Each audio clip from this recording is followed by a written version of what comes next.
Di antara amalan yang penting untuk meraih kesuksesan, di antara amalan rohani adalah banyak bersolawat kepada Nabi Muhammad SAW. Ada satu hadis yang diriwayatkan tentang kisahnya Ubay bin Ka'ab.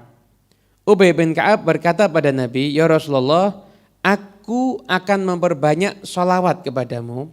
Maka berapa waktu sholawat itu akan aku jadikan di dalam doa-doaku?" Maka Nabi mengatakan, "Terserah kamu." Ubay menjawab, "Ya Rasulullah, kalau gitu 1/4. 3/4 saya akan doa, minta mobil, minta rumah, minta semua hajat saya, 1/4-nya saya akan sholawat." Nabi lalu menambahkan lagi, "Bagus, kalau kamu tambah lebih bagus." Oke, setengah. Gimana? Setengahnya saya doa, setengahnya lagi saya sholawat. Terserah, kalau kamu tambah lebih bagus. 2/3. 2/3 hanya sholawat, yang 1/3 baru minta mobil, minta macam-macam. Kata Nabi, terserah, tapi kalau kamu tambah lebih bagus. Akhirnya Ubay mengatakan, "Ya Rasulullah, saya jadikan semua waktu doa saya untuk bersolawat kepadamu." Maka Nabi menjawab, "Idzan tukfa hammak wa yughfaru laka dzambuk." Kalau seperti itu, maka keinginanmu akan dicukupi sama Allah dan semua dosamu akan diampuni oleh Allah Subhanahu wa taala. Dengan cara apa? Dengan banyak bersolawat kepada Nabi Muhammad. Lalu bagaimana dengan Ramadan saat ini? Apakah kita memperbanyak sholawat? Tetap perbanyak sholawat, dalam artian jangan mengurangi aktivitas sholawat kita, namun tetap kita mengisi dengan membaca Al-Quran.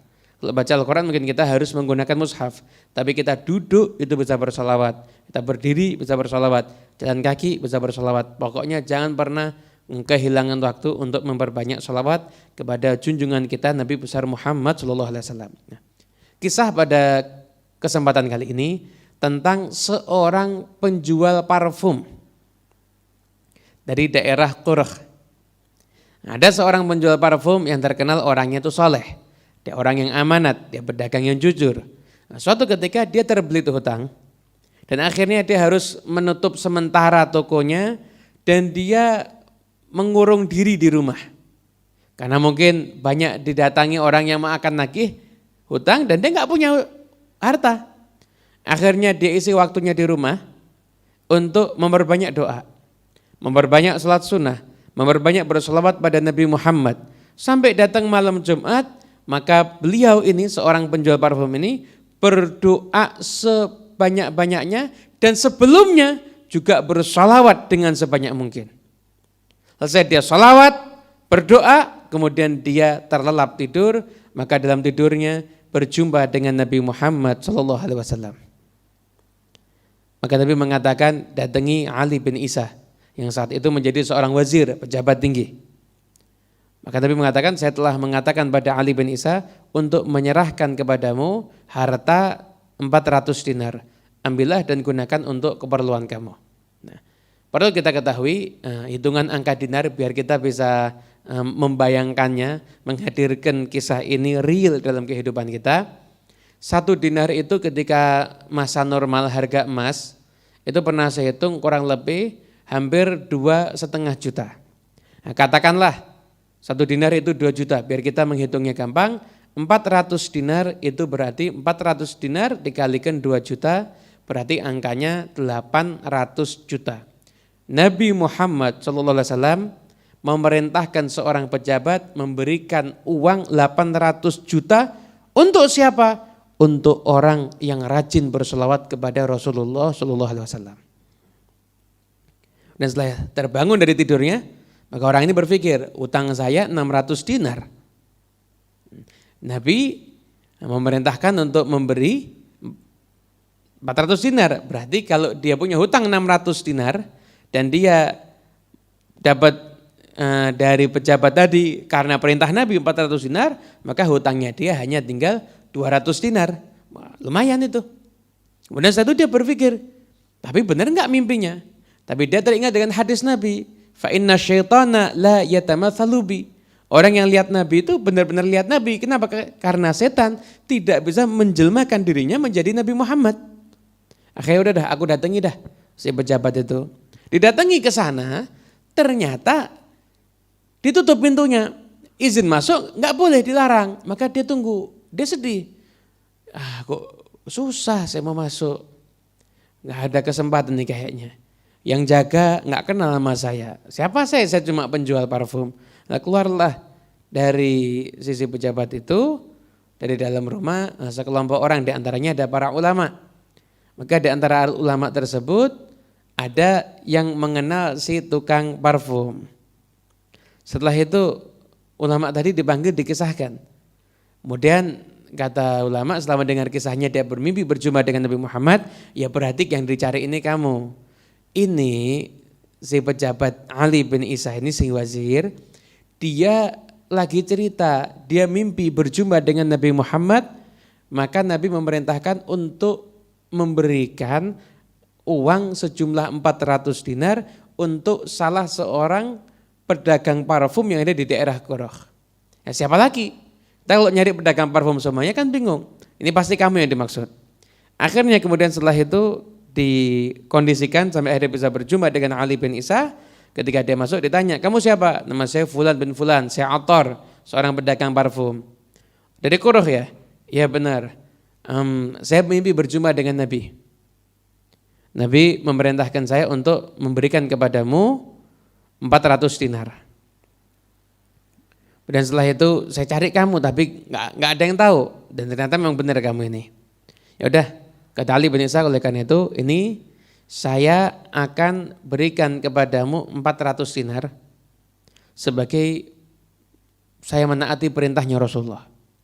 Dan saya tambahkan kepadamu 600 dinar. Berarti saya berikan kepadamu 1000 dinar. Berarti kalau 1000 dinar itu dia dalam jangka waktu yang singkat. Kalau itu 2 juta, 1000 dinar berarti angka 2M, 2 miliar yang dia dapatkan. Nah, kira-kira pedagang parfumnya mau apa enggak ya? Rezeki nomplok 2 miliar di hadapan mata. Kemudian kata pedagang parfumnya, wahai wazir, kamu orang baik, tapi saya tidak akan mengambil lebih daripada yang diberikan oleh Nabi Muhammad.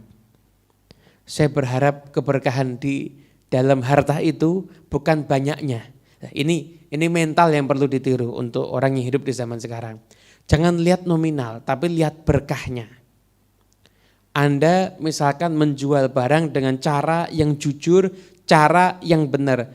Tapi kalau Anda lihat mungkin nominalnya dikit, jangan Anda berkecil hati. Kenapa? Sedikit tapi dari hasil yang jujur, di situ Anda nolong orang lain, di situ Anda berbuat baik kepada orang lain, maka di situ insya Allah ada keberkahan yang akan menghasilkan rezeki yang min haitsu la yahtasib, yang tidak terduga-duga dari segala penjuru arah insya Allah. Kemudian menangislah Ali bin Isa karena menyaksikan pedagang parfum ini benar-benar berharap keberkahan dari Nabi, hanya mau mengambil 400 dinar sesuai dengan yang disampaikan Nabi Muhammad dalam mimpinya. Maka dia ambil 400 dinar, kemudian dia kumpulkan semua orang yang dia punya urusan bisnis. Nah, dia kan punya banyak utang. Maka beliau mengatakan, saya udah dapat uang 400 dinar. Tapi ini uang berkah. Kasih saya tempo 3 tahun, saya akan gunakan uang ini untuk bekerja dan saya akan bayar hutang kepada kalian semuanya. Maka ketika itu saya enggak mau.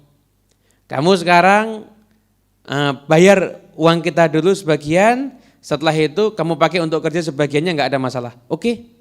Akhirnya setelah itu dia mengumpulkan daripada orang-orang yang punya hutang tersebut, maka dibayarlah ketika itu 1/3 dari hutangnya total. Karena dia punya hutang itu 600 dinar, 1/3 adalah 200 dinar, dia bayarkan 200 dinar, dan 200 dinar yang ada, yang itu berkah karena itu dari Nabi Muhammad, maka dia gunakan untuk berdagang.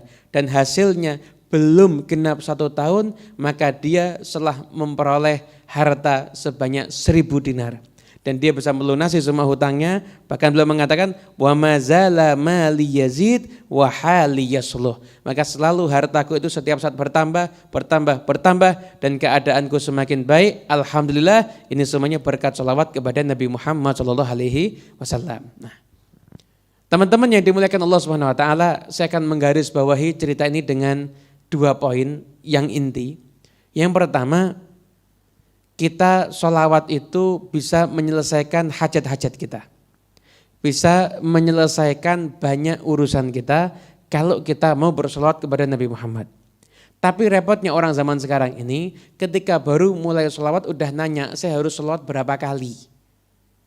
Kalau kamu mau sholawat sama Nabi, nggak usah dihitung, sebanyak-banyaknya kamu sholawat, maka akan semakin banyak kebaikan yang kamu dapatkan. Yang kedua, jangan pernah meremehkan harta yang berkah.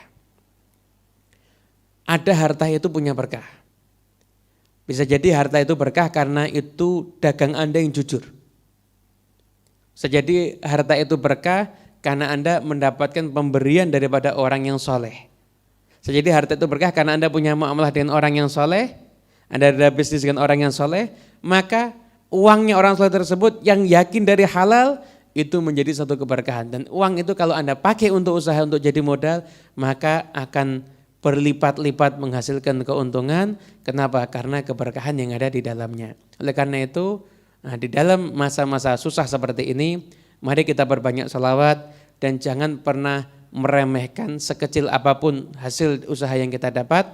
Kenapa? Karena siapa tahu keberkahan, Allah buka pintu keberkahan pada hasil yang kita dapat tersebut. Semoga Allah selalu memberkahi kita semuanya.